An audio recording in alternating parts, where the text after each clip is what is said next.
Bom, vamos começar o nosso estudo do Evangelho. O capítulo de hoje é o capítulo 8, mais uma vez. Bem-aventurados os que têm puro o coração. Item 4.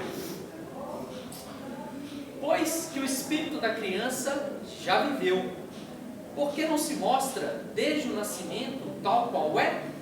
É uma pergunta bem comum.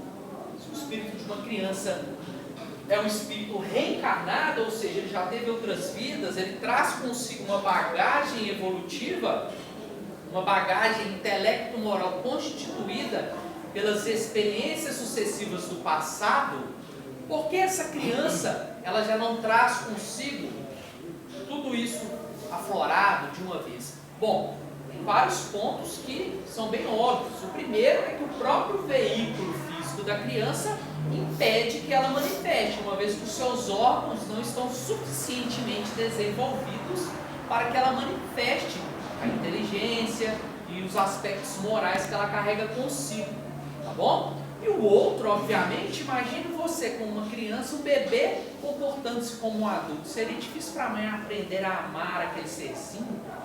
Seria mais um obstáculo para nós, seres imperfeitos, que ainda não aprendemos a amar. Porque a nossa escola de amor, ela se resume ao nosso círculo familiar. Porque nós ainda somos seres primitivos, nós ainda não aprendemos a amar o morador de rua como nós amamos o nosso filho lá dentro de casa.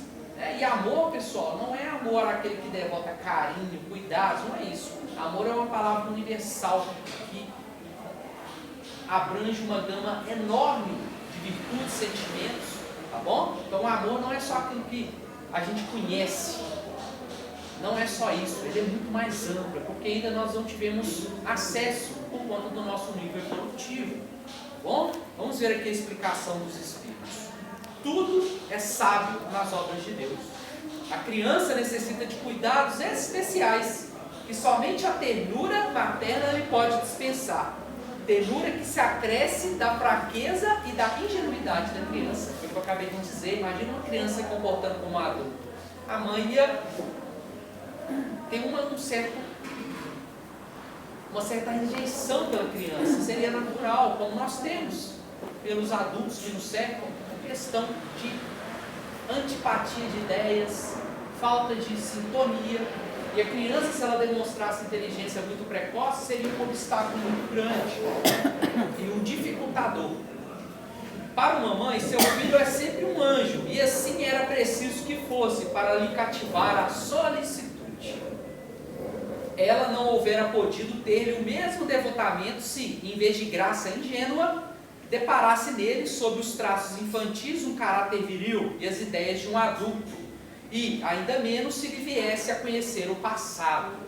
Então, imagine uma criança sabedora de todo o seu passado e comportando-se como um adulto. Seria bem complicado, imagina. Ó, mãe aqui, já fui sua mãe na outra vida, fui seu pai na outra vida, então você me respeita, tá? Senão eu boto você no couro. Imagina uma criança de 2 anos falando isso pra mim, seria complicado. Então, a gente já percebe até a questão da lei do esquecimento, a necessidade do esquecimento de uma vida para outra, como ela se faz imprescindível no nosso meio, como ela seria um dificultador enorme caso a gente se recordasse com nitidez dos fatos passados. Nós nos recordamos em forma de intuição, Olha, eu vou fazer isso aqui, não sei porquê, mas eu não vou fazer isso. Ou seja, eu já devo ter queimado umas 10 vezes, está ali gravado, não sei o que aconteceu, mas eu sei que não vai dar certo. Então, o nosso passado intelecto-moral está ali, em forma de intuição, mas não de forma viva, nítida, porque seria um complicador na nossa convivência atual, seja com os nossos familiares, seja no meio social, seja onde for. Imagina eu ficar sabendo, eu era dono desses lotes, tudo aqui, agora eu vou querer de volta, eu era dono, era eu, e assim, bagunça danada, não é, gente? Hoje o pessoal já briga pelo que não é deles, imagina se você soubesse que aquele negócio foi seu. Então, a gente pode elencar aqui inúmeros complicadores em relação à lei do esquecimento. E aqui no caso da criança, desse questionamento aqui do item 4, ele é óbvio, seria um dificultador na relação entre pai e filho, entre mãe e filho. Aliás, faz-se necessário que a atividade do princípio inteligente seja proporcionada à fraqueza do corpo, que não poderia resistir a uma atividade muito grande do espírito, como se verifica nos indivíduos grandemente precoces. Jesus, pessoal, aqui uma curiosidade, tá? A atividade espiritual de Jesus, imagina o Espírito de Jesus, que está bilhões de anos à nossa frente, não é milhões, viu gente? É bilhões de anos à nossa frente. Vocês acham que o corpo de Jesus era um corpo comum? Era um corpo igual ao nosso, tá bom? Mas era um corpo que tinha uma resistência muito maior, tinha uma capacidade de suportar a atividade do Espírito, uma capacidade muito maior do que o nosso corpo. O corpo de uma criança é a mesma coisa. Se o espírito não permanecesse adormecido e fosse aos poucos mostrando a sua atividade, à medida que o corpo fosse se desenvolvendo, aquele corpo não suportaria. Assim como o corpo de Jesus não suportaria mais anos de vida dele aqui na terra. O corpo dele não iria suportar.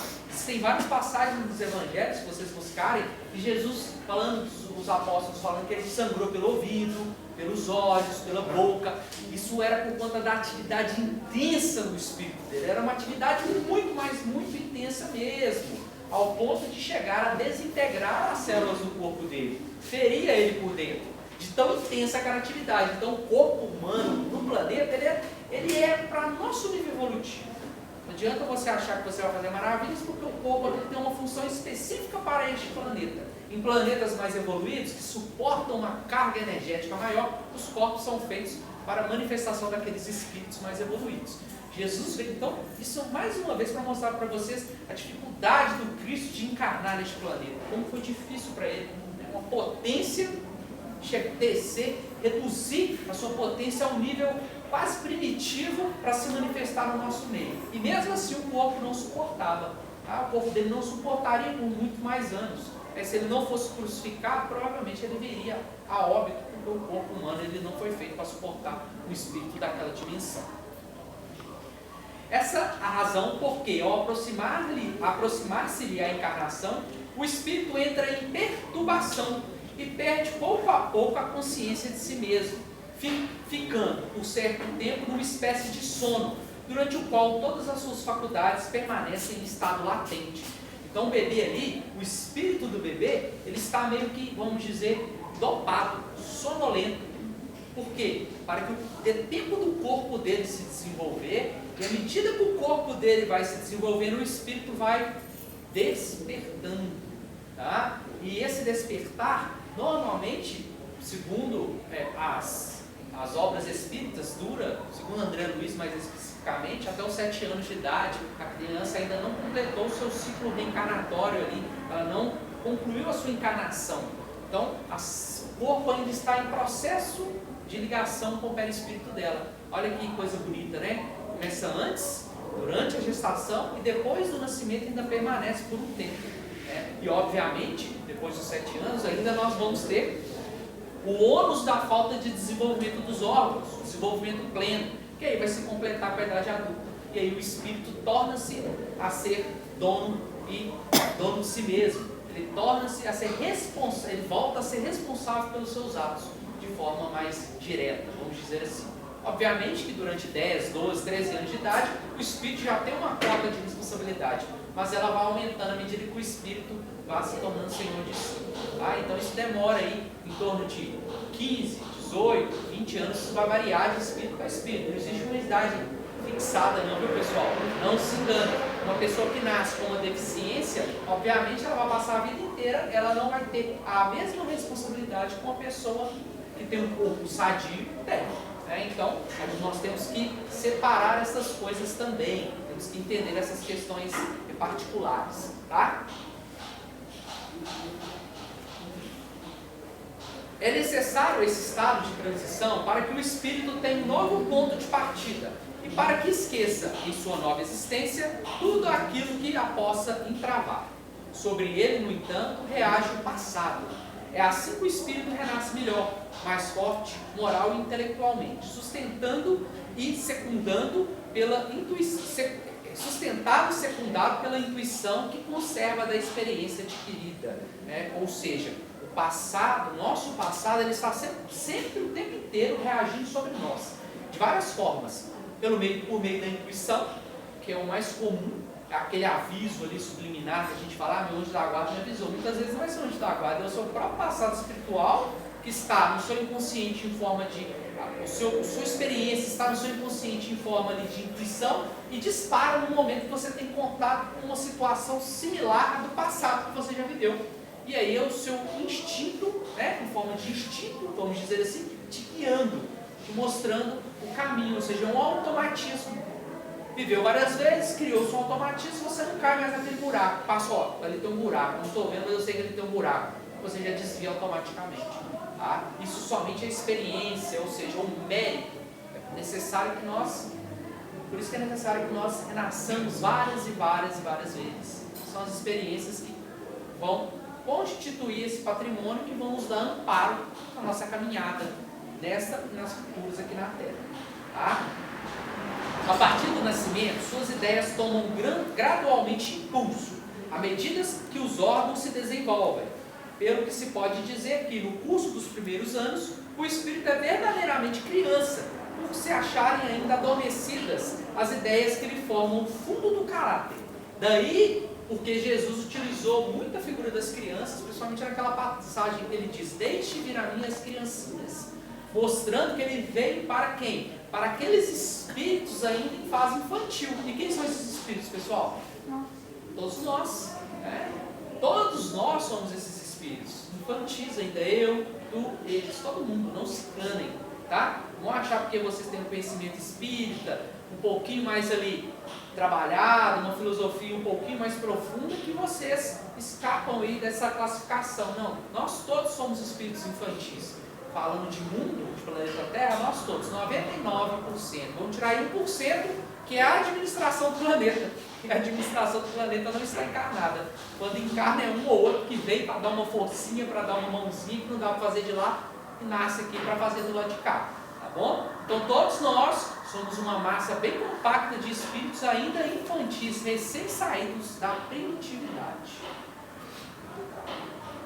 Durante o tempo em que seus instintos se conservam amodorrados, ele é mais maleável e, por isso mesmo, mais acessível às impressões capazes de lhe modificarem a natureza e de fazê-lo progredir, o que torna mais fácil a tarefa que incumbe aos pais. Então, que é outro detalhe importante da criança não manifestar a virilidade de um intelecto desenvolvido no passado.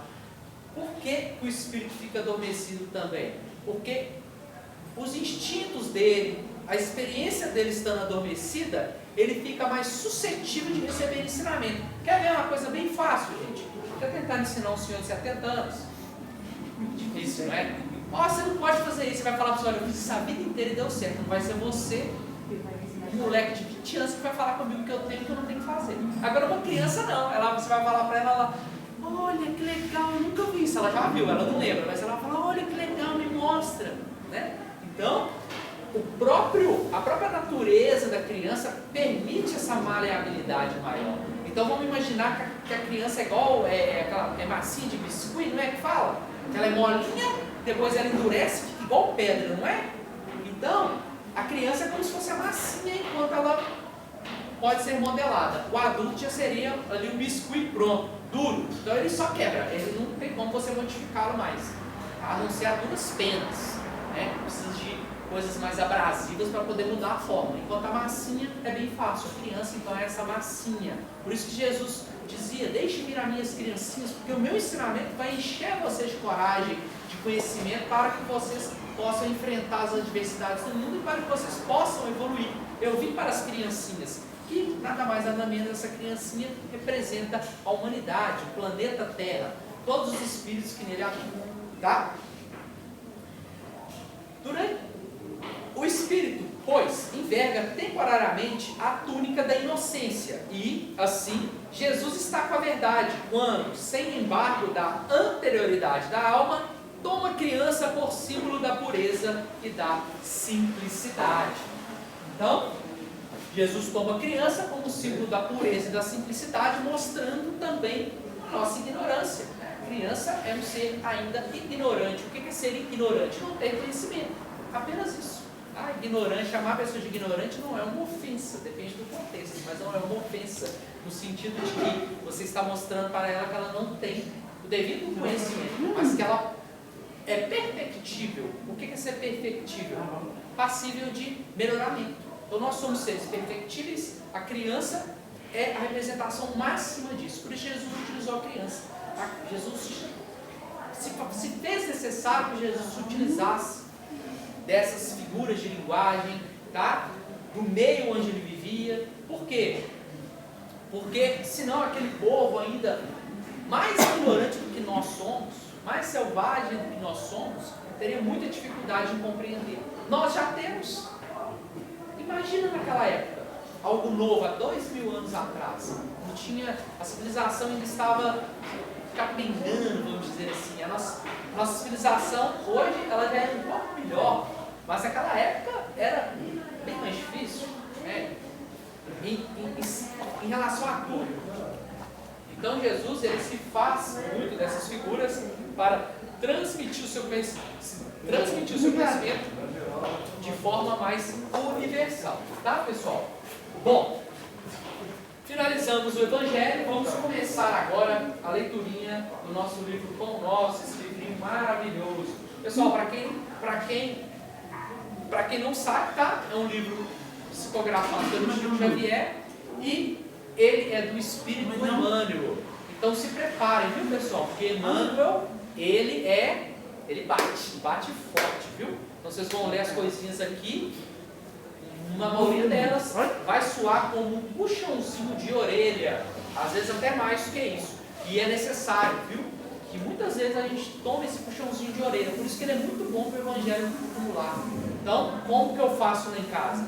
Eu abro aleatoriamente uma passagem, que não é aleatório, vocês vão descobrir isso com o exercício semanal, e abro uma em sequência, para que eu tenha a oportunidade de ler todas as passagens, tá bom? Terminou o livrinho? Volta para a primeira na sequência e abre uma sempre aleatória, tá? Então, eu uso este livro para fazer a aleatoriedade, né? Aleatoriedade entre aspas, né? E nós estamos sempre sendo guiados por uma paginazinha que é necessária para aquele dia, para aquela semana, para um acontecimento específico da nossa vida, tá?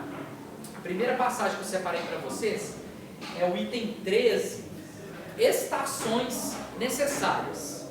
Aqui em Atos, diz assim: arrependei-vos, pois, e convertei-vos, para que sejam apagados os vossos pecados, e venham assim os tempos de refrigério pela presença do Senhor.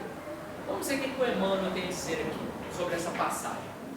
Os crentes inquietos quase sempre admitem que o trabalho de redenção se processa em algumas procedências confessionais e que apenas com certa atividade externa já se encontram de posse dos títulos mais elevados junto aos mensageiros divinos. Isso é muito comum ainda hoje na nossa sociedade.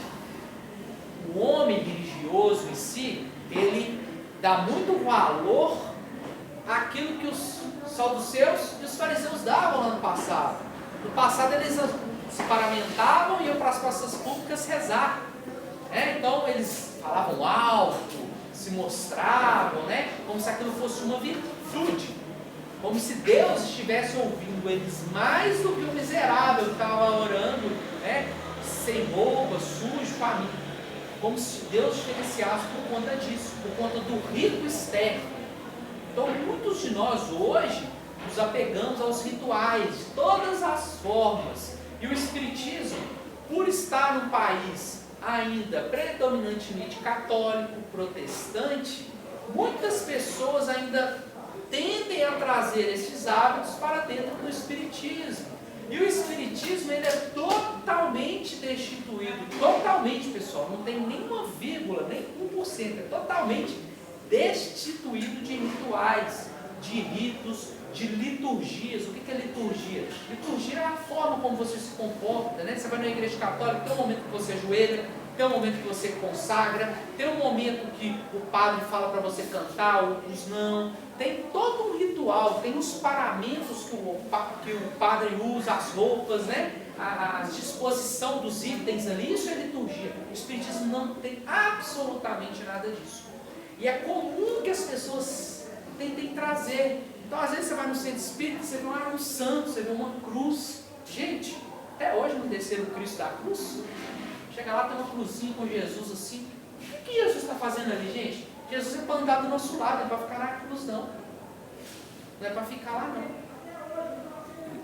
Não é mesmo, Jesus é para andar aqui, ó, do nosso lado, ombro, ó, amigo. Não em cruz. Tá? Então, nós vemos hábitos que removem as religiões tradicionais que nós temos. Por que nós temos que bater nessa tecla? Porque muitas vezes esse hábito ele não se manifesta de forma direta, ele se manifesta de forma indireta. Ah, hoje eu tenho que ir no centro espírita, eu tenho que passar na cabine de passe.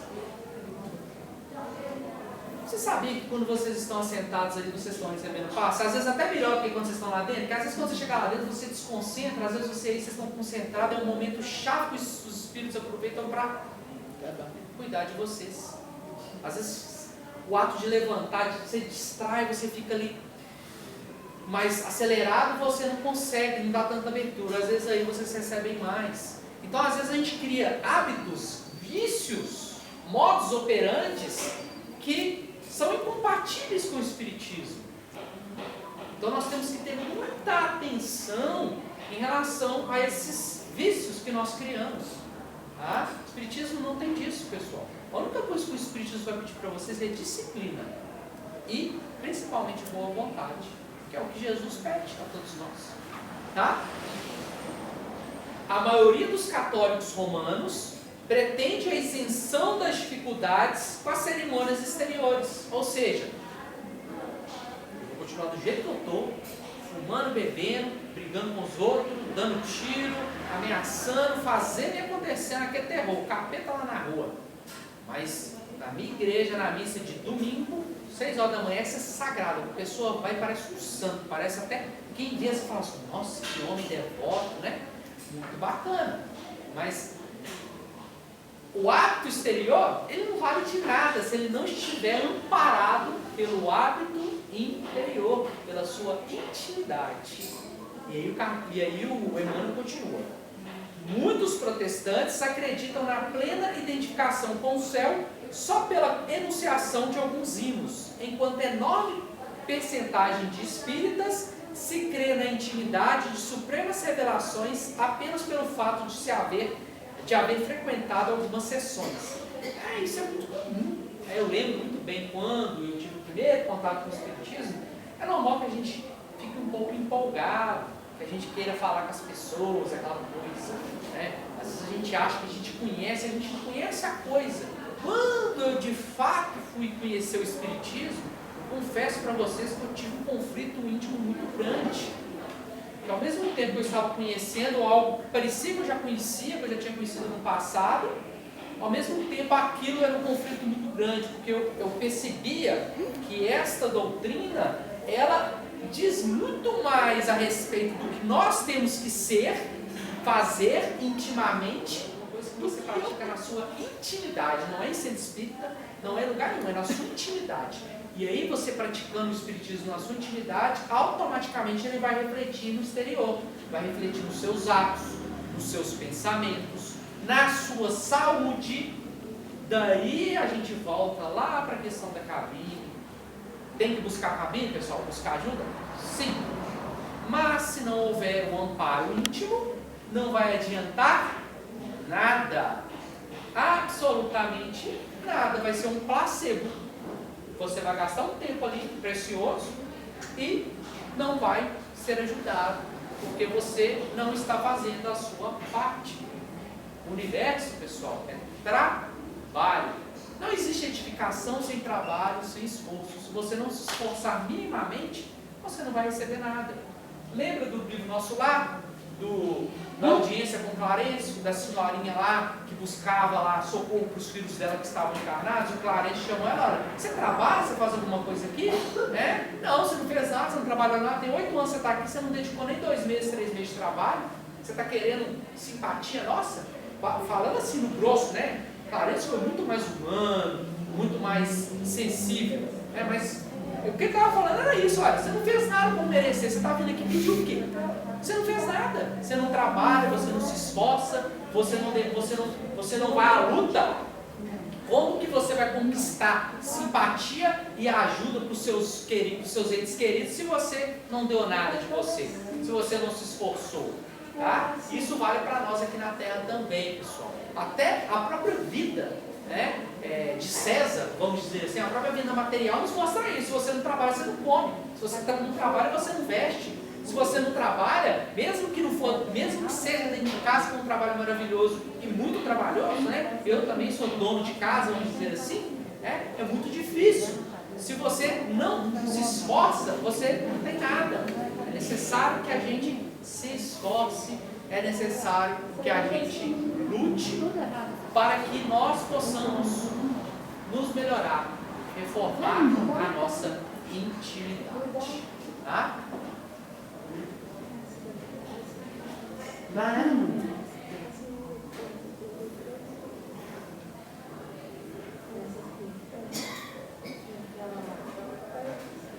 Tudo isso constitui preparação valiosa, mas não é tudo.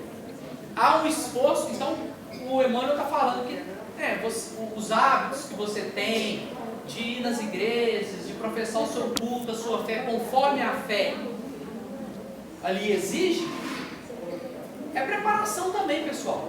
Tá? Não se engane, ele não está descartando isso, ele está apenas mostrando que somente isso não é o suficiente. E aí ele continua, vamos lá, pessoal. E aí ele continua. A palavra de Pedro, a massa popular, contém a síntese do vasto programa de transformação essencial a que toda criatura se submeterá para a felicidade de união com Cristo.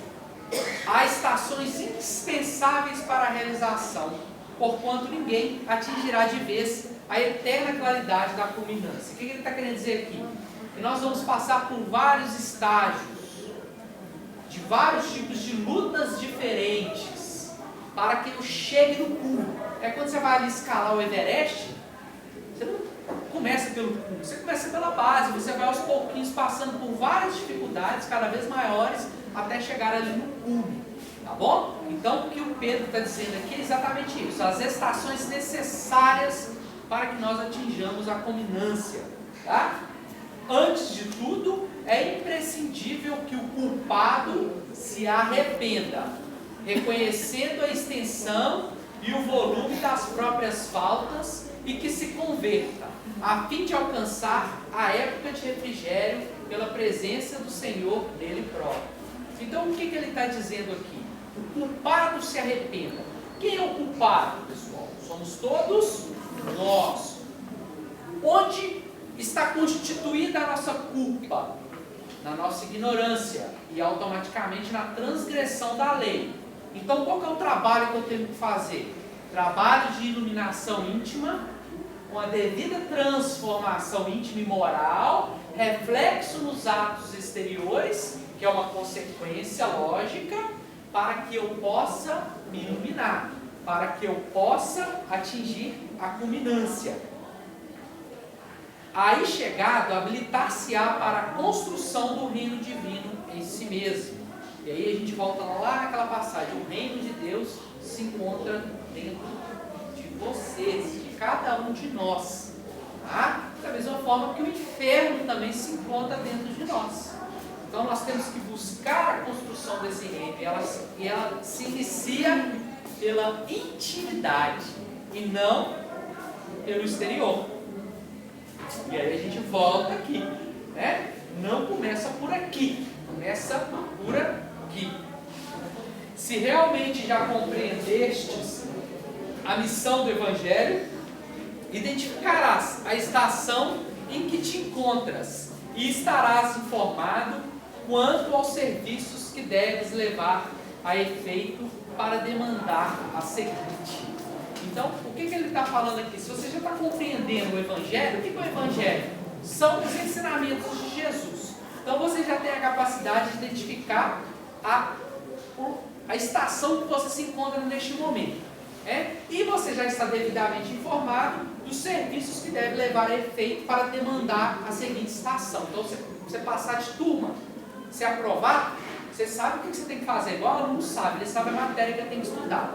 E aqui na Terra, pessoal, qual que é a matéria que nós temos que estudar, que eu vivo falando com vocês?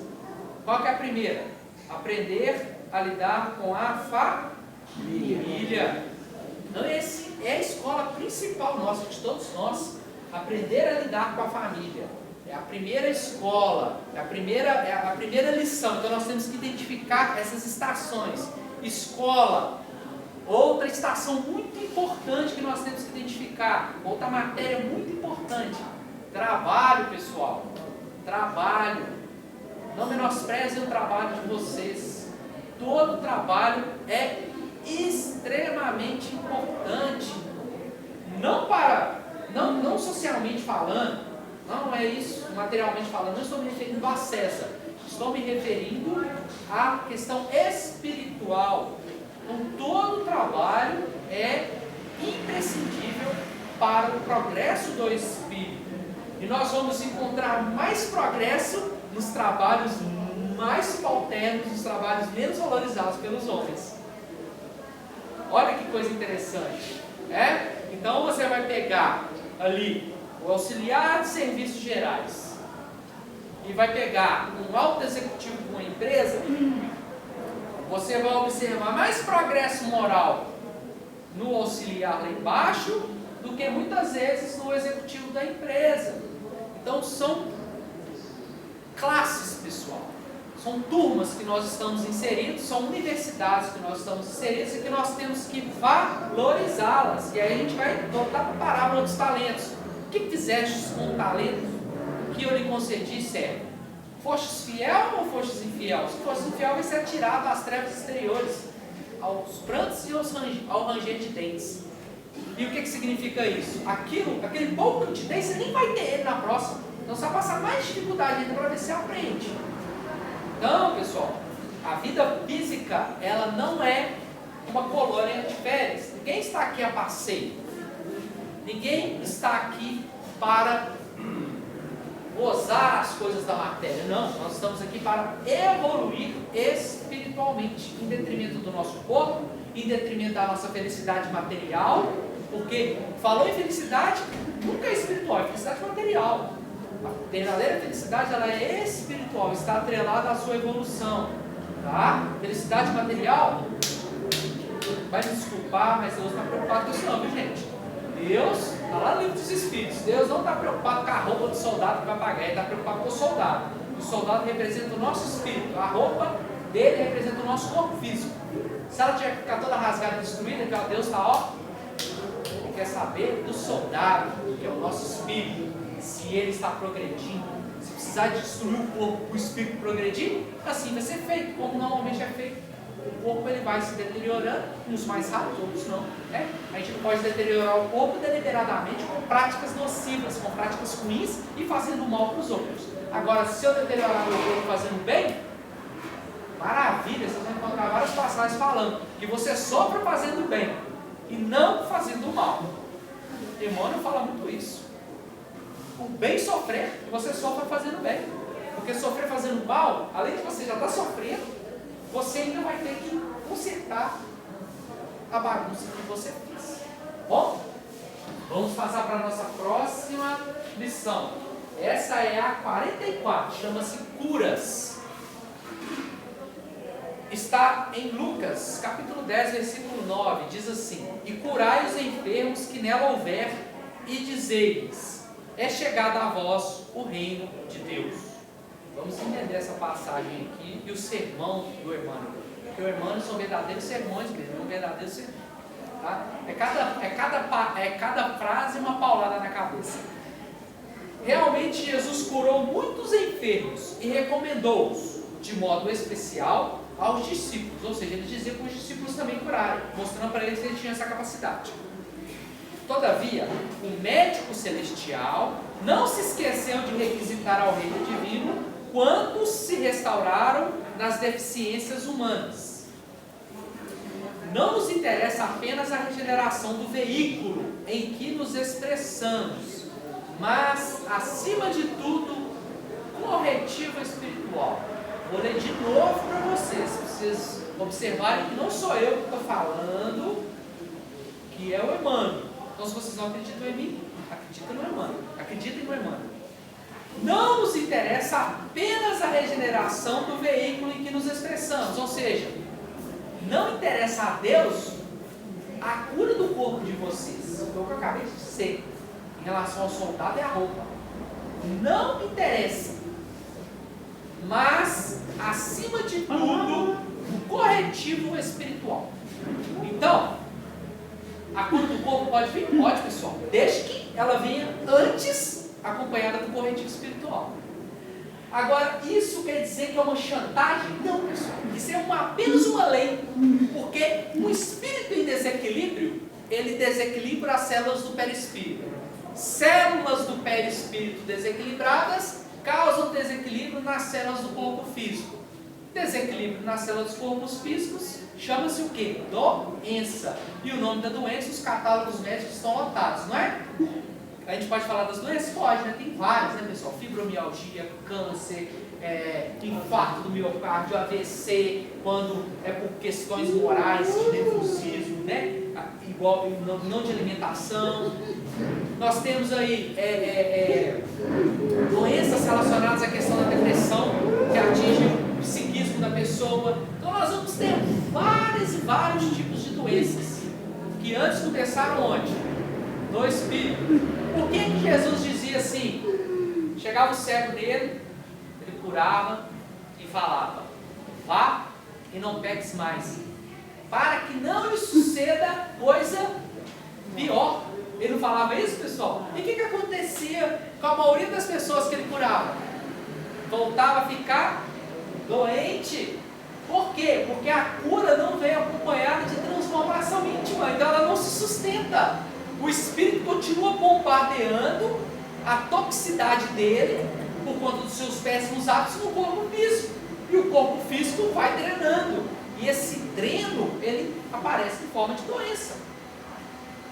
Então, não adianta você ser curado, você vai voltar a ficar doente. A medicina humana pode te curar, Jesus pode te curar. Se você não tiver o amparo íntimo, você vai voltar a ficar doente. Quem dirá uma dessas cabines, né, pessoal? Se Jesus, que era Jesus, curava e o caboclo voltava a ficar doente, imagina a nossa cabine, pessoal.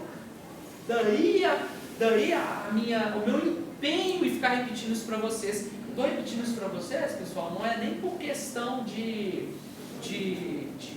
da cerimônia de vocês, não. É o interesse mesmo que vocês entendam como que funcionam esses processos, de forma lógica, para que a gente fuja da fé irracional.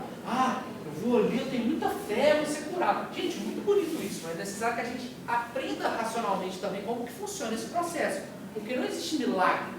Está lá no livro da Gênesis, os milagres não existem. Tá? São apenas coisas que a ciência não consegue explicar. A partir do momento que a gente descobre, deixa de ser milagre. Assim como várias coisas já deixaram de ser milagre, porque a ciência hoje já explica. Tá? Então, vamos começar a entender o que é o Espiritismo. Participar da reunião pública é bom, pessoal? Maravilhoso. Às vezes ela é mais importante na questão da cura do que na cabine. Daí a minha implicância com vocês quando vocês estão conversando, que eu vejo aqui em cima. Você vai ter professor chato da escola, para de falar e fica olhando. Tá? Porque a parte intelectual, a parte teórica, ela é muito importante para que a gente possa assimilar, possa colocar em prática lá fora e aquilo possa se converter em benefício do nosso próprio corpo e do nosso próprio espírito. Então, aqueles que estão buscando ajuda para o corpo físico, ajuda para os problemas materiais, vamos dar mais valor para a questão da instrução. E principalmente estudar em casa, né, pessoal? Esse é fundamental. É edificação, é o trabalho. Então precisa trabalhar ali, edificar para poder colocar em prática. Então, vamos aí aumentar o nosso cabide intelectual dentro do Espiritismo. Vamos ler mais. E não só livro, não só romance, viu, pessoal? Os romances são muito legal, muito bacana, mas vamos nos ater mais à questão do estudo mesmo, direcionado, Evangelho, Livro dos Espíritos, Esses livrinhos do Emmanuel são maravilhosos, tem Vinha de Luz também que é excelente, tá? Para que a gente possa de fato sedimentar a nossa casa sobre a rocha. Se deixar na areia, vai vir a primeira tormenta, ela vai se desfazer. É a questão da fé irracional. A gente não fica ali naquela fé que vai dar certo, vai dar certo, vai dar certo, mas não tem nenhum amparo intelectual. Aí não dá certo, esse negócio de espiritismo não é para nada não, vou buscar outra religião, vou buscar outra alternativa. Por quê? Porque é a casa sobre a areia. Vamos sedimentar, vamos entender o que de fato Jesus espera de nós, o que Deus espera de nós, o que é a vida aqui na Terra, para que ela serve, para que a gente não fique incorrendo em soluções que não vão trazer benefício nenhum para nós e muitas vezes vão se transformar em verdadeiros placebos, tá? E aí o Emmanuel continua, que o homem comum se liberte da enfermidade. Ou seja, ele está falando para a gente que Deus quer o nosso corpo são, pessoal. Um corpo são, ele tem muito mais oportunidade de fazer com que o espírito progrida mais. Porque às vezes a pessoa é tão doente que ela não consegue nem estudar, ela não consegue nem trabalhar, ela não consegue fazer nada. Então Deus precisa do seu corpo são, não se engane, tá? Não estou falando aqui que Deus não quer que vocês sejam curados, não. Vamos entender aqui o que o Emmanuel está dizendo. Né? Mas é imprescindível que entenda o valor da saúde, ou seja, nós temos que entender para que serve a saúde. Vou dar um exemplo para vocês. O dipsomaníaco, ou seja, o alcoólatra, está lá no hospital sofrendo horrores, passando mal, com cirrose, verde, né? Porque quando o ataque físico a gente fica verde ou fica amarelado, não é? A gente chama de icterícia, né? A gente fica com uns pigmentos diferentes, o fundo do olho fica todo. Quem já viu uma pessoa doente, pâncreas e fígado, a gente fica amarelado, a pessoa fica bem amarela mesmo, é uma coisa até meio estranha. Está lá sofrendo na cama de hospital, aquele sofrimento e tal, praguejando, xingando. Mas sabe por que está praguejando, xingando, pessoal? Porque está dando que a saúde do corpo dele volta. Sabe para quê? Ele voltar para beber. É o que o Emmanuel está falando aqui. Deus vai te dar saúde para quê? Para você voltar a cometer os mesmos desatinos? Aí nasce mudo.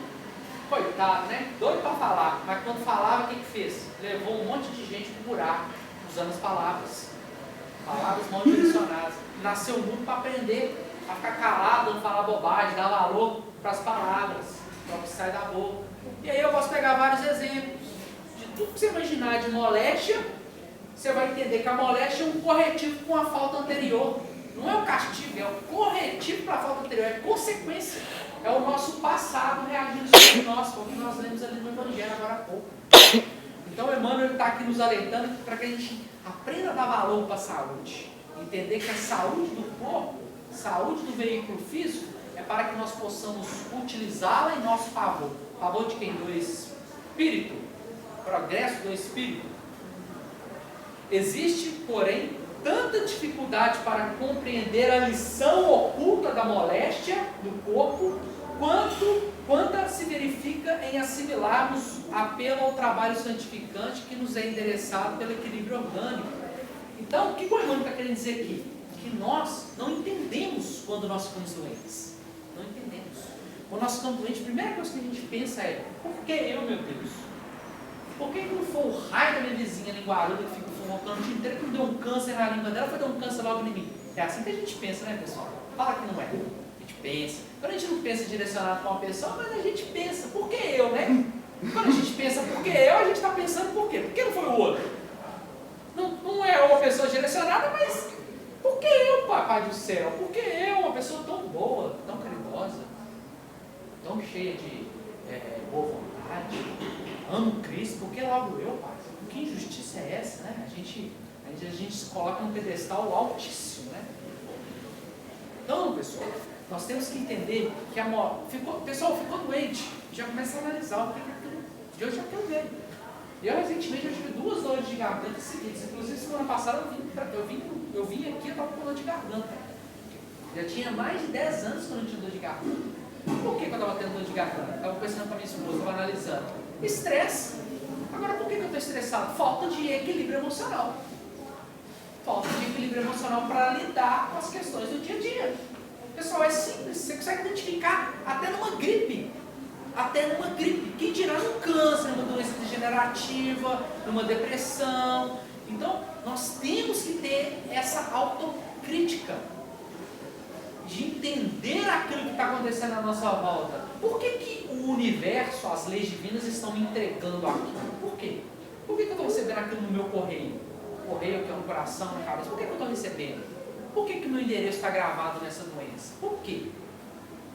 O que eu posso fazer? Se você não conseguir identificar, não tem nenhum problema, porque muitas vezes a gente não vai identificar, e às vezes a gente acha que aquilo não é aquilo, é outra coisa. Tá? Aqui ninguém está dando certeza de nada, não, porque a gente está fazendo só uma análise superficial, porque nós não temos essa capacidade. Então eu não posso ser leviano de falar, eu tive dor de garganta porque eu estava estressado. Não, eu não estou afirmando isso, pessoal. Estou apenas fazendo conjecturas de tentar entender onde está o meu desequilíbrio para a minha saúde no corpo ter sido afetada. Mas o exercício principal não é esse. O exercício principal é, a partir deste momento, o que eu vou fazer para melhorar? Sou uma pessoa que guarda muita mágoa, eu guardei mágoa durante muitos anos de uma pessoa. Vamos tirar essa mágoa, pessoal. Vamos desenvolver um método para tirar essa mágoa, buscar um psicólogo, buscar a pessoa, conversar, aprender a perdoar. Vamos buscar modificar isso para que, às vezes, uma fibromialgia desapareça, uma depressão desapareça. Quem sabe? Olha que maravilha. Você se livra de 2 fardos. Um que você guardava há muito tempo e o outro que surgiu a partir desse. Guardou muito tempo a mágoa, deu um câncer. Se você tivesse desfeito a mágoa, você não tinha um câncer, olha que coisa maravilhosa, 2 fardos, né? Agora falta o quê? Boa vontade, porque a gente é meio masoquista, a gente gosta de se punir, parece. Tem uma história muito legal, que é bem simples, né? Uma espírita, uma lição de vida, de um pai que vê uma criança muito brava, nervosa, agitada, querendo bater. Aí o pai dela fala assim, olha filho, vem cá. Quando ela acalmou, falou, vem cá, vamos fazer um exercício. Tá vendo aquelas roupas brancas? Já cheio de camisa branca pendurada no varal. Umas 10 assim. E aí ele pegou um saco de carvão, despejou e falou assim, filho, você vai pegar essas pedras de carvão e vai tentar sujar o máximo possível aquelas roupas no varal. Aí o filho jogou ali um monte de carvão. Pegou o carvão todo e jogou nas roupas. No final as roupas estavam um cisco preto assim, meio sujo e tal. Aí o pai dele virou, pegou o espelho, colocou assim e falou, agora olha pra você como você tá. Ele estava pretinho. Qual que é a lição? Quantas vezes a gente quer atingir o outro, fazer alguma coisa para ferir o outro, por vingança, seja por que for, a gente muito mais se suja do que suja o outro. Então, pessoal, quando nós recebermos algo do universo, das leis divinas, a reação da lei recair sobre nós, mesmo que nós não tenhamos recordação do que causou aquilo ali, que pode estar relacionado a questões de outras vidas, mas na maioria não está nessa vida, só que a nossa memória é tão ruim, que a gente fica assim, se eu soubesse o porquê, mas às vezes está aqui nessa vida a gente não lembra, você está querendo saber de passar? Não vai para esse lado não, que não vai dar certo. Você não vai ficar confortável, você não vai ficar consolado com isso não. Vamos, pessoal, lutar hoje. Se você não consegue identificar a causa, se você não sabe porquê, não tem problema nenhum. Pega o Evangelho de Jesus, coloca no seu lado, abraça ele, faz vamos dar esse trem aqui agora do meu lado. Resignação, paciência, brandura, caridade, indulgência, compaixão, benevolência. Vamos começar a treinar isso. Vou errar 10, mas vou acertar 1. Depois eu erro 8, acerto 2. E aí vai. Na hora que você vê, você está acertando 10 de 10.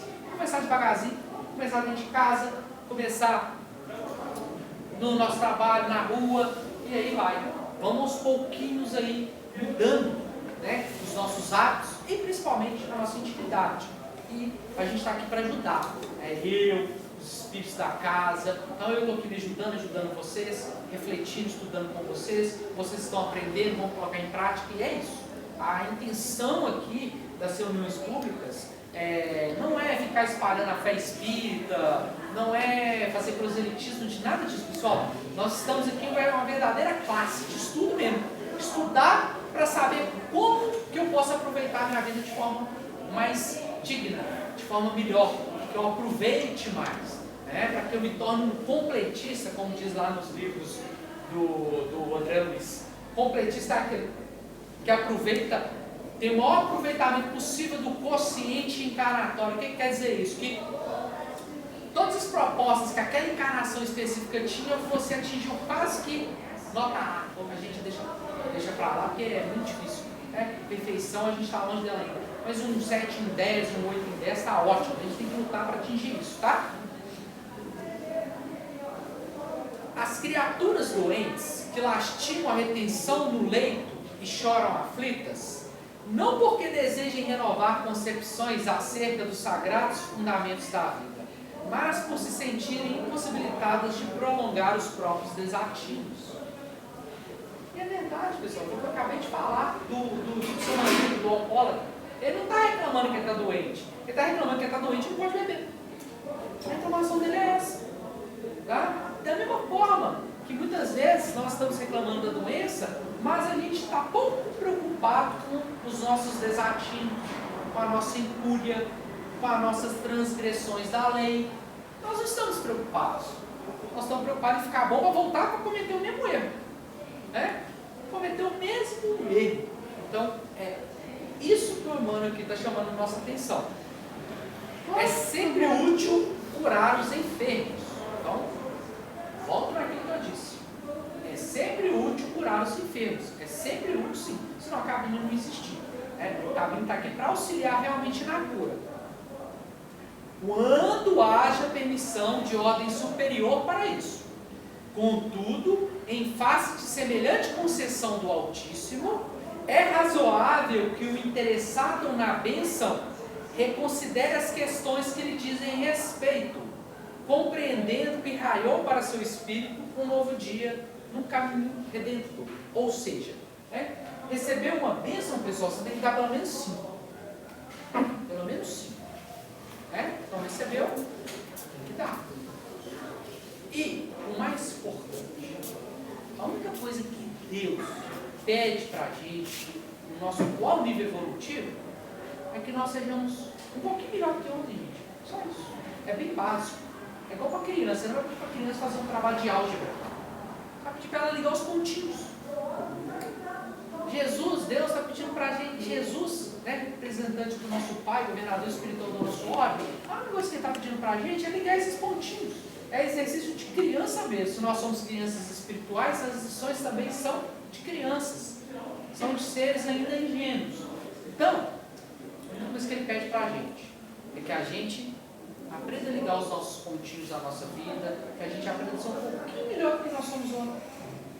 Fazer um pouquinho de reforma íntima, cada encarnação, de pouquinho em pouquinho, para a gente chegar lá. Tá bom? Esforço, boa vontade.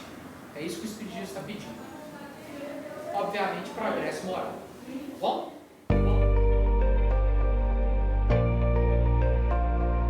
E o capítulo 14, eles fazem referência à audiência que o André Luiz solicitou junto a Clarice.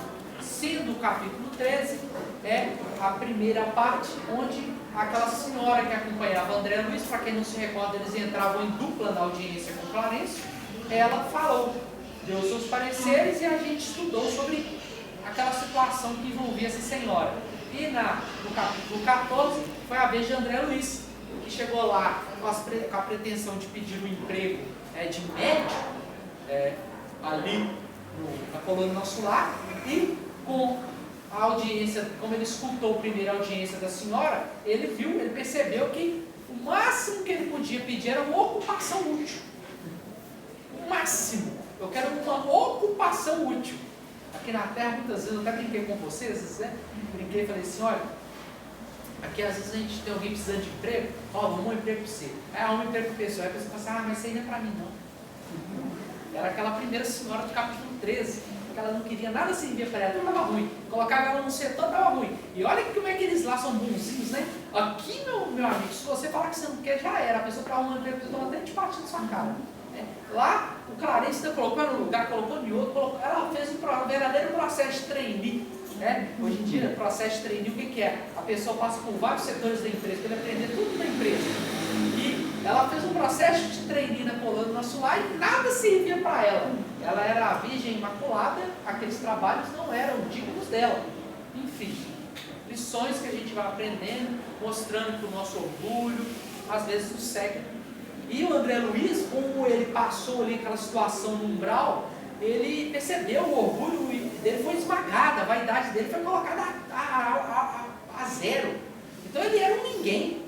Ele falou assim, eu sou ninguém, eu fui um homem ali com lauréis na terra, mas aqui eu sou ninguém, olha o que está acontecendo comigo, eu estou um trapo aqui, mendigando.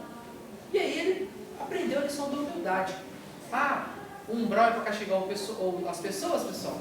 Não, né?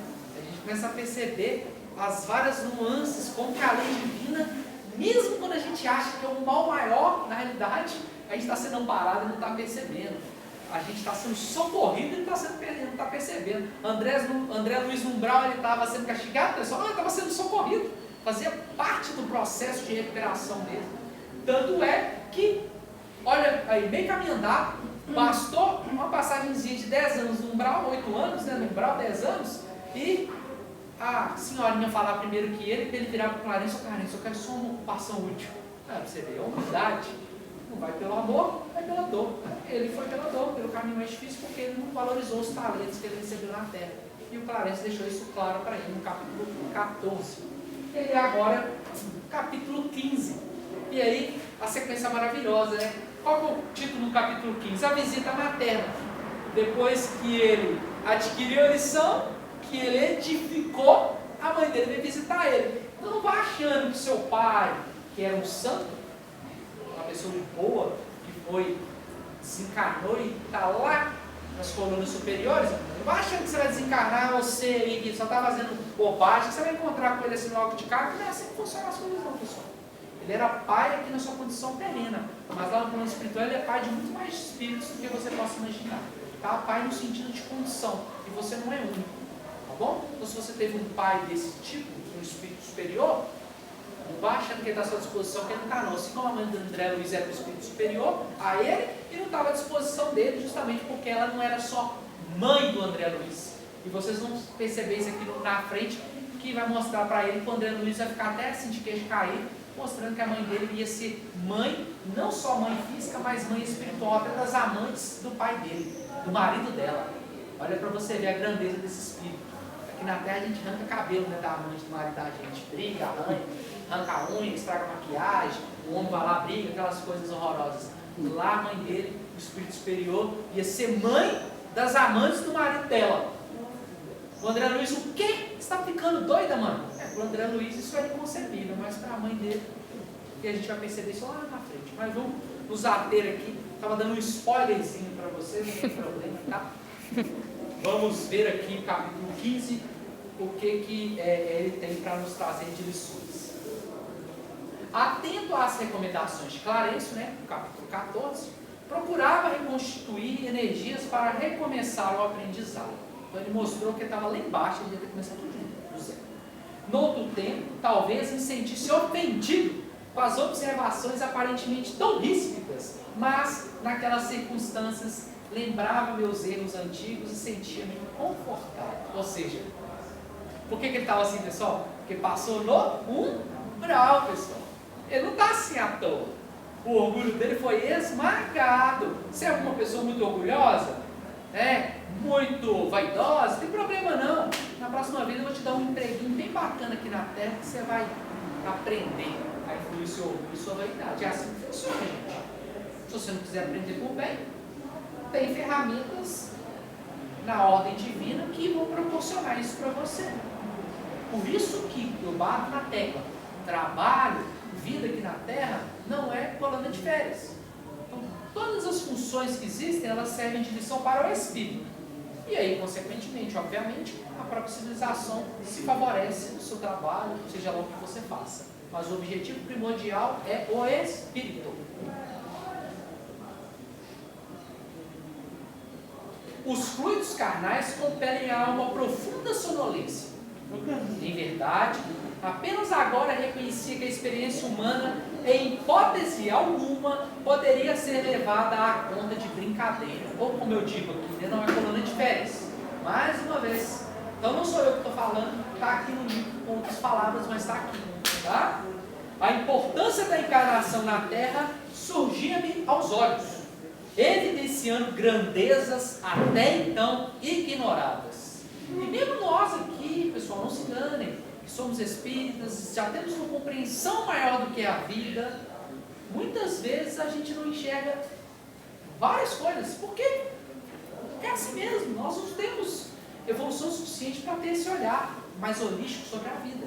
Então não se preocupem com isso, mas é apenas um alerta para vocês, mostrando que, né, para que vocês não se sintam assim superiores por vocês professarem o Espiritismo, por vocês terem um conhecimento um pouquinho mais abrangente. Lembrando que o Espiritismo, no futuro, ele vai ser renovado N vezes e vai se transformar em um outro tipo de doutrina que vai ser para os espíritos lá na frente. Mas hoje a gente precisa disso aqui, tá, pessoal? Isso aqui, ó.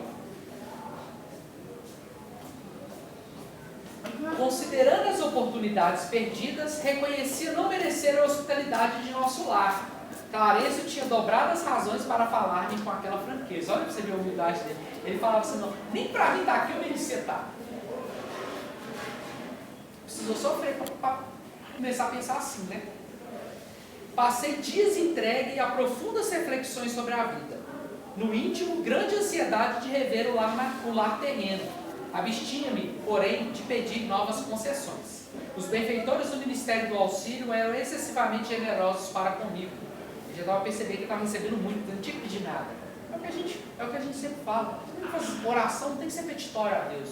Pai, eu quero uma casa, um carro, um marido bonito, ou uma esposa bonita. Pai, eu quero riqueza, eu quero isso, eu quero aquilo. Pai, Deus, me dá saúde e força. O resto eu vou correr atrás. Deus sabe das suas necessidades. E André Luiz já estava sendo atendido em todas essas, a gente até vergonha de pedir. E nós temos que ter um pouquinho de vergonha, né? Ficar fazendo balcão de troca com Deus, ficar pedindo tudo mesmo um pouco, principalmente coisas de ordem material, não vai passar do teto de oração. Então vamos tomar cuidado aí na hora da gente orar, vamos fazer uma oração mais direcionada aos aspectos morais. Agora pedir para os outros, pessoal, podem pedir, viu? Para os outros está liberado, vamos pedir o que vocês quiserem. Agora para vocês, tomem cuidado. Não fica pedindo muita coisa não, Deus sabe as suas necessidades. Vai ser entregue na hora necessária e quando der, quando puder. Pode falar com a gente. Em vez de pedir, agradeça o que tem. Tira sua máscara, fala. Em vez de pedir para Deus, agradeça por Agradecer, aquilo que você tem. exatamente. Pai, obrigado por mais um dia de vida. Saúde, força pelo meu trabalho, pela minha família, está ótimo. Adivinhavam-me os pensamentos. Se até ali não me havia proporcionado satisfação espontânea a semelhante desejo, é que tal propósito não seria oportuno. Calava-me, referente a ele voltar ao lar terreno, né? Isso aqui. Então é porque ele já percebi que não era oportuno, senão já tinham levado ele lá. Calava-me, então, resignado e algo triste. Lísias fazia o possível para alegrar-me com seus pareceres consoladores. Eu estava, porém, nessa fase de recolhimento inexprimível, em que o homem é chamado para dentro de si pela consciência profunda. Então, inexprimível é o que ele não conseguia se expressar. Né? Não dava para ele se expressar o que ele estava sentindo naquele momento. Essa palavra significa isso, viu, pessoal? Pessoal, às vezes vocês me perdoem, tiver uma palavra muito difícil aqui, eu esqueço de traduzir ela para vocês. Tem pessoas que não sabem. No medida do possível, eu vou traduzindo, porque também o nosso tempinho ali, infelizmente, corre contra. Um dia, contudo, o bondoso visitador, e tem palavras também que eu não sei o significado, viu, pessoal? Então, um dia, contudo, o bondoso visitador, vou esperar essa abençoada passar. Um dia, contudo, o bondoso visitador penetrou radiante no meu apartamento, exclamando: adivinhe quem chegou à sua procura? Aquela fisionomia alegre, aqueles olhos brilhantes de Lísias não me enganavam. Minha mãe, respondi confiante. Olhos arregalados de alegria, vi minha mãe entrar de braços estendidos. Filho, vem a mim, meu querido meu. Não posso dizer o que se passou então. Senti-me criança, como no tempo que brincava à chuva. Pés descalços na areia do jardim. Abracei-me a ela carinhoso, chorando de júbilo, experimentando os mais sagrados transportes da aventura espiritual. Ele já estava aqui, calculando aqui, já estava aqui 8 anos no umbral, mais uns 6 meses aqui, setembro, uns 6 meses aqui, ou um ano mais ou menos. Então foram 10 anos sem ver a mãe dele, depois que ele desencarnou. A mãe dele abandonou ele em algum momento, pessoal? A gente tanto que vem falando isso desde o começo do livro. Foi graças a estudar ela. Mas antes que ela se apresentasse a ele precisava de ter condições. Até nisso a gente tem que dar condição, gente. Olha para você ver. Quem dirá caminho? Quem dirá o passe? Quem dirá ajuda? Nós precisamos dar condições. Eu repito muito isso, questão do psiquiatra, eu já passei por isso na minha família. A gente liga no psiquiatra para marcar consulta para alguém, o psiquiatra fala, eu não marco consulta para terceiros, a própria pessoa tem que me ligar. Ah, mas por quê? Porque se você marcar, ele não vai vir. Simples assim. A pessoa tem que ter condição, ela tem que querer. Ela tem que admitir que ela tem um problema. Você fala, eu não sou doido, não tem problema. Para que você vai marcar psiquiatra para mim? Então não adianta. E é batata, você pode marcar, o psiquiatra fala, eu vou marcar, mas eu sei que ele não vai vir, eu vou marcar só para você saber. Marca, a pessoa não vai. Agora, no dia que ela ligar, no dia que ela marcar, ela liga. Então, olha para você ver. Tudo na vida tem que ter condições favoráveis para acontecer. Né? Beijei-a repetidas vezes, apertei-a nos braços, misturei minhas lágrimas com suas lágrimas, e não sei quanto tempo estivemos juntos abraçados. Afinal, foi ela quem me despertou do enlevo recomendando. Vamos, filho, não te emociones tanto assim. A alegria também, quando excessiva, costuma castigar o coração. E em vez de carregar minha adorada velhinha nos braços, como fazia na terra, nos derradeiros tempos de sua romagem por lá, foi ela quem me enxugou o pranto copioso, conduzindo-me ao divã. Divã é uma poltrona, uma cama, né? Algum lugar que ele vai se acomodar, tá? Estás ainda fraco, filhinho. Não desperdices energias. Sentei-me ao seu lado e ela cuidadosamente ajeitou minha fronte cansada em seus joelhos, afagando-me de leve. A gente pode imaginar a cena, né? Ele no pau dela e ela ali passando a mão igual uma criancinha desse. Um homem velho daquele. Um homem, né? Um pouco fisionomicamente falando, mas é um espírito como nós ainda infantil. Senti-me então o mais venturoso dos homens. Guardava a impressão de haver o barco de minha esperança ancorado em porto mais seguro. A presença maternal constituía infinito reconforto ao meu coração. Aqueles minutos davam a ideia de um sonho tecido em trama de felicidade indizível. Qual menino que procura detalhes fixava-lhe as vestes, cópia perfeita de um de seus velhos trajes caseiros. Lembrando, pessoal, que tanto o perispírito como a vestimenta, né, isso aqui no perispírito, são diretamente proporcionais ao nível evolutivo do espírito, tá? Então, a luz que ele irradia, a roupa que ele veste, a forma como se apresenta, ele pode se disfarçar, ficar opaco, se disfarçar, colocar vestes rasgadas. O espírito superior pode. Mas o inferior, estando assim, não pode ficar iluminado do dia para o outro. Porque o corpo perispiritual, ele reflete exatamente o patrimônio intelecto e moral do espírito. Exatamente. Então, se a mãe dele se apresentava com toda aquela beleza e aquela majestade, automaticamente nós deduzimos que ela já era um espírito bem à frente do André Luiz.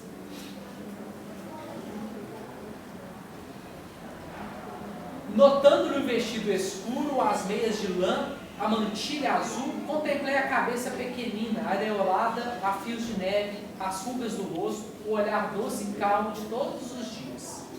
Mãos trêmulas de contentamento acariciava-lhe as mãos queridas, sem conseguir articular uma frase. A mão do André Luiz estava tremendo de tão emocionado que ele estava. E não conseguia falar. Minha mãe, todavia, mais forte que eu, falou com serenidade. Nunca saberemos agradecer a Deus tamanhas dádivas. O Pai jamais nos esquece, meu filho. Que longo tempo de separação. Não julgues, porém, que me houvesse esquecido. Às vezes a providência separa os corações temporariamente para que aprendamos o amor divino. Identificando-lhe a ternura de todos os tempos, senti que se me reavivavam as chagas terrenas. Tá vendo? Então até a própria presença da mãe dele fazia com que ele recordasse das faltas dele aqui na terra. Então, até a questão da mãe dele vir visitar ele, tinha muito mais relação com ele do que com a vontade da mãe dele, porque pela mãe dele ela já tinha ido visitar ele há muito tempo, mas ele tinha que oferecer condições, porque só a própria presença da mãe dele ali já causava uma série de distúrbios nele, porque ele estava desequilibrado. Então olha como que é tudo sábio, tudo ordenado, tudo perfeito, não existe nada aleatório, vamos dizer assim. Então, olha como a vida é perfeita, pessoal, como tudo está no seu devido lugar, perfeitamente encaixado, mesmo que a gente não perceba e não enxergue, tudo está ali transcorrendo, amparado pela vontade de Deus.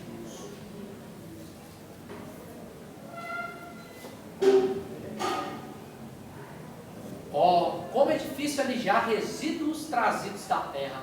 E aqui ficou lição, né? Como é difícil alijar resíduos trazidos da terra. O que são resíduos trazidos da terra? Mágoa, desatinos de toda ordem material, vícios, paixões, raiva, ódio, erros, sementes erradas plantadas nos corações queridos. Hoje a gente vê aí, as pessoas não dão valor mais ao casamento. Rancor, né, Tiago? Exatamente, rancor. Guardar rancor das pessoas. As pessoas hoje não dão mais valor ao casamento.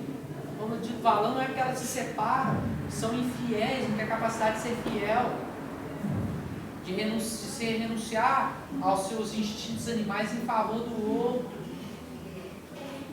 As pessoas não dão mais valor ao emprego. Hoje o trabalho, hoje eu fico vendo, o trabalho muitas vezes é taxado de escravidão. Hoje eu tô bobo de ver. As pessoas hoje chamam o trabalho de escravidão. Patrão de escravagista, trabalho de escravidão. Ô gente, lá no plano espiritual não tem nem INSS. Você trabalha, ó, tá reclamando de trabalho aqui? É preguiçoso assim? Trabalho é escravidão, é? Fica sem trabalhar então.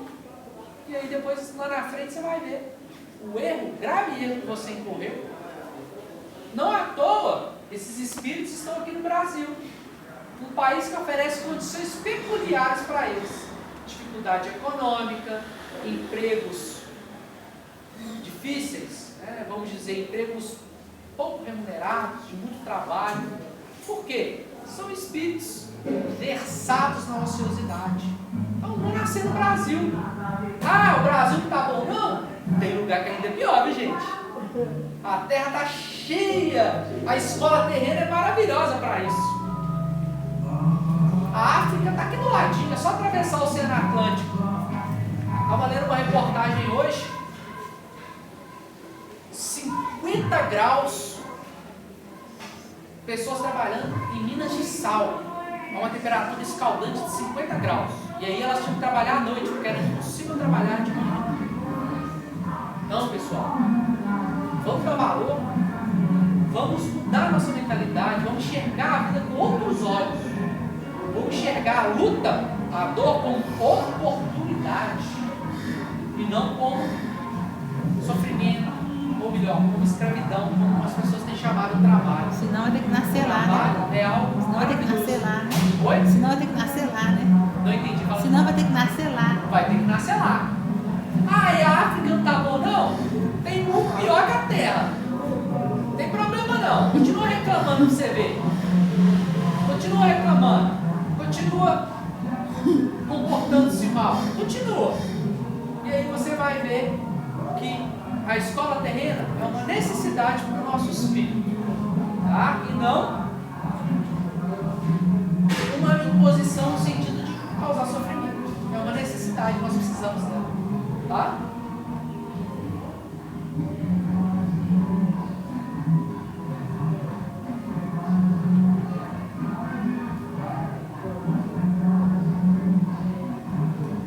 Quantas vezes ouvira conselhos salutares de Clarencio, observações fraternais de Lísias, para esquecer e renunciar às lamentações, mas ao carinho maternal, como que se reabriam velhas feridas.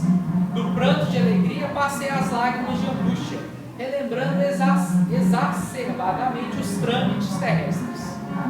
Não consegui atinar que a visita não era para a satisfação dos meus caprichos, e sim preciosa bênção do acréscimo, e sim preciosa bênção de acréscimo da misericórdia divina, copiando antigas exigências Concluí erroneamente que minha genitora deveria continuar como repositório de minhas queixas e males sem fim.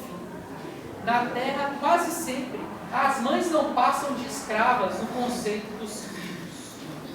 Raros lhes rendem a dedicação antes de as perderem. Na mesma falsa concepção de outros tempos, descambei para o terreno das confidências dolorosas. Minha mãe ouvia-me calada, deixando transparecer inexprimível melancolia. Olhos úmidos, aconchegando-me de quando em quando, mais estreitamente ao coração, falou carinhosamente: ó filho, não ignora as instruções que o nosso generoso Clarencio te ministrou. Não te queixes. Agradeçamos ao Pai a bênção desta aproximação. Sintamo-nos agora numa escola diferente, onde aprendemos a ser filhos do Senhor. Na posição de mãe terrestre, nem sempre consegui orientar-te como convinha. Também eu trabalho, pois reajustando o coração. Tuas lágrimas fazem-me voltar à paisagem dos sentimentos humanos. Olha que interessante, o Espírito separando o sentimento do Espírito dos sentimentos humanos, mostrando que há uma deturpação dos sentimentos quando nós estamos encarnados, mostrando que a carne, ela obnublia a nossa visão, ou seja, ela embaça a nossa mente. Então ela separa nesse momento aqui, não que deixou de ser humana, né? Ela é humana ainda, humana desencarnada, mas ela mostra que os sentimentos humanos, eles têm um quê de materialidade, que quando nós desencarnamos, os sentimentos, eles se transformam, até o próprio sentimento materno, ele se transforma. Ele não é mais aquele sentimento de mãe, protetora, leoa, né? Igual nós temos. Ele está mais no sentido de guiar, de mostrar caminhos e possibilidades. Como Jesus fez com a gente quando ele aqui nasceu. Ele era pai de todos nós. Mas ele não era aquele pai, aquela paternidade que a gente espera materialmente falando. Ele era aquele pai que guiava, que mostrava caminhos. Aquele mestre, como nós dizemos, como nós o chamamos.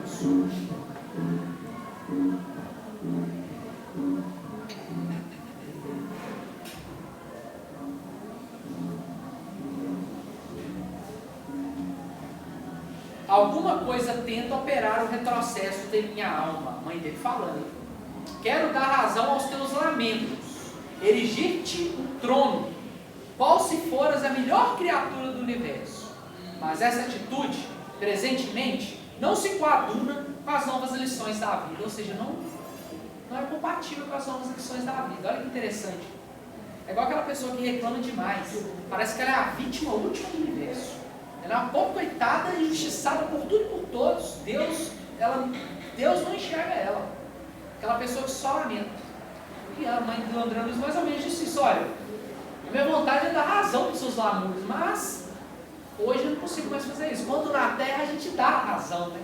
Para o filho da gente, para uma pessoa querida, a gente dá todas as razões para ela, é injustiçar, chora junto. Mas no plano espiritual é difícil fazer isso. Porque nós estamos despidos. Nós estamos nus, vamos dizer assim.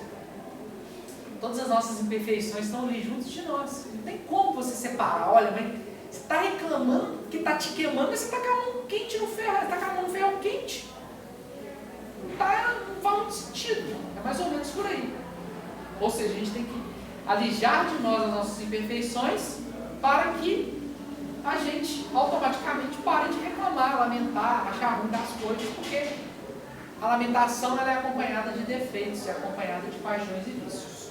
Inclusive a reclamação é um vício. A lamúria excessiva.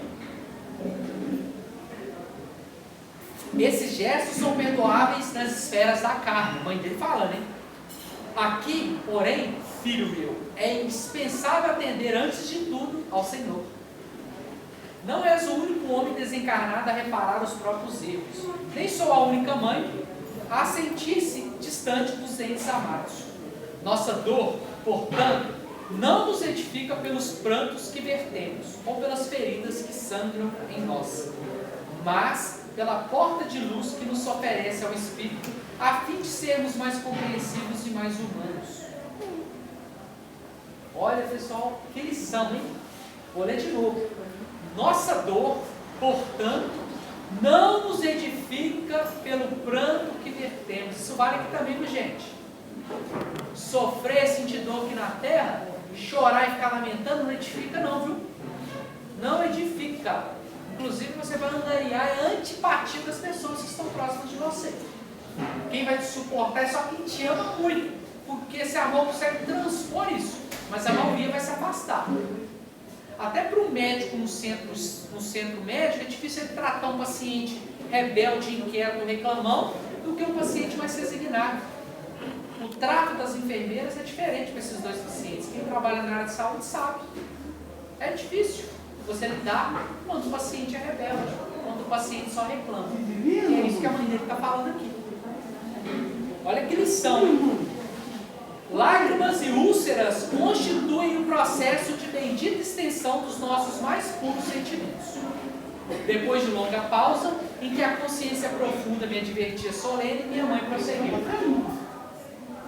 Se é possível aproveitar esses minutos rápidos e expansões de amor, por que desviá-los para a sombra das lamentações? Chamando a atenção do André Luiz, né?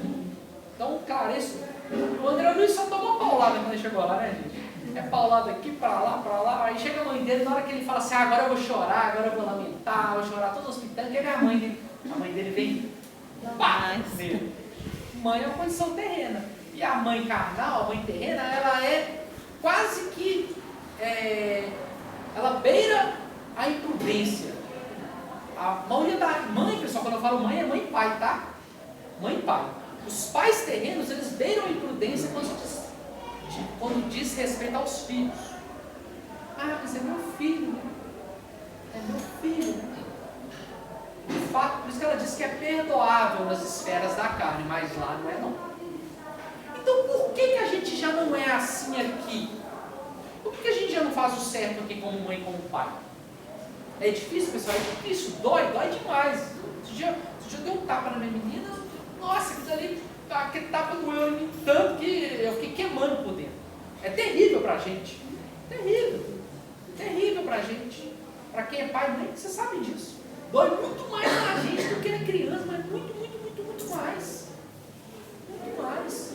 E aí a gente vai ver que aquilo dói tanto na gente que a gente fala que não vou fazer isso mais não. Porque é terrível para mim, eu vou buscar outra abordagem. Então assim, eu percebi que eu não vou servir para esse tipo de abordagem com minha filha. Vou ter que adotar uma outra abordagem. Então, por que a gente já não faz o certo aqui na Terra? Já não busca educar o nosso filho direito? Em vez de fazer as vontades, ceder a tudo que ele quer, educar ele para ele ser um ser humano digno. Por que a gente já não faz isso? Regozijemos, filho, e trabalhemos incessantemente. Modifica a atitude mental. Conforta-me tua confiança e meu carinho. Conforta-me tua confiança e meu carinho. Experimento sublime felicidade em tua ternura filial. Mas não posso retroceder nas minhas experiências. Ou seja, não posso voltar a ser aquela mãe que você tinha na terra.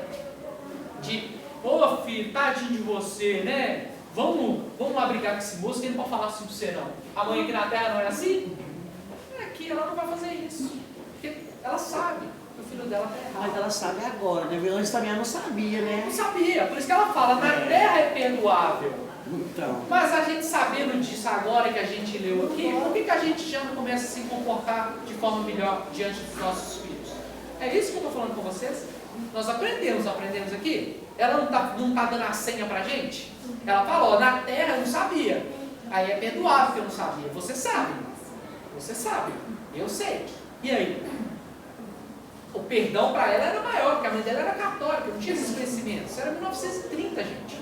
1920. Hoje você sabe. E aí? A responsabilidade muda de patamar. Então, o proceder tem que mudar também. As lições estão vindo de lá para cá, mostrando que ela adquiriu dessa forma. A gente não tem que adquirir dessa forma. Então, nós temos que ter atenção para isso também. Não é achar que a mãe do André Luiz falou que é perdoável e não é tudo certo. Não. Ela está ensinando para a gente, você acabou de aprender, então não faça o mesmo erro. Amemo-nos agora com grande e sagrado amor divino. Aquelas palavras benditas me despertaram. Guardava a impressão de fluidos vigorosos que partiram do sentimento materno, vitalizando-me o coração. Minha mãe me contemplava desvanecida, mostrando belo sorriso. Ergui-me respeitoso, beijei-a na fronte, sentindo-a mais amorosa e mais bela do que nunca. Então, até no reencontro entre mãe e filho, no plano espiritual, nós temos lições a aprender. Então, nada nesse livro, como nos demais, pode ter tido a conta de encher linguiça. Nada. Nós já lemos 15 capítulos. Todos os 15 capítulos, o tempo foi insuficiente para a gente poder explicar, para a gente poder falar. Vocês estão percebendo isso? Nós passamos 10 minutinhos hoje. Então vocês percebem quanta substância esse livro tem. E os demais também. E a necessidade da gente ler esses livros. A necessidade da gente aprender com André Luiz. Necessidade da gente aprender com Emmanuel. Então, mais uma vez, chamando a atenção de vocês. Vamos estudar. Vamos ler. Vamos aproveitar o nosso tempo na Terra. Vamos parar de ver Pantanal e vamos ler o livro Espírito. Brincadeira, pessoal. Pantanal pode ficar. Brincadeira, lógico, é uma brincadeira. Estou brincando, tem nada a ver. É uma brincadeira. Mostrando para vocês que a gente tem que aproveitar o nosso tempo melhor. Tá bom? O Pantanal está liberado, viu, gente?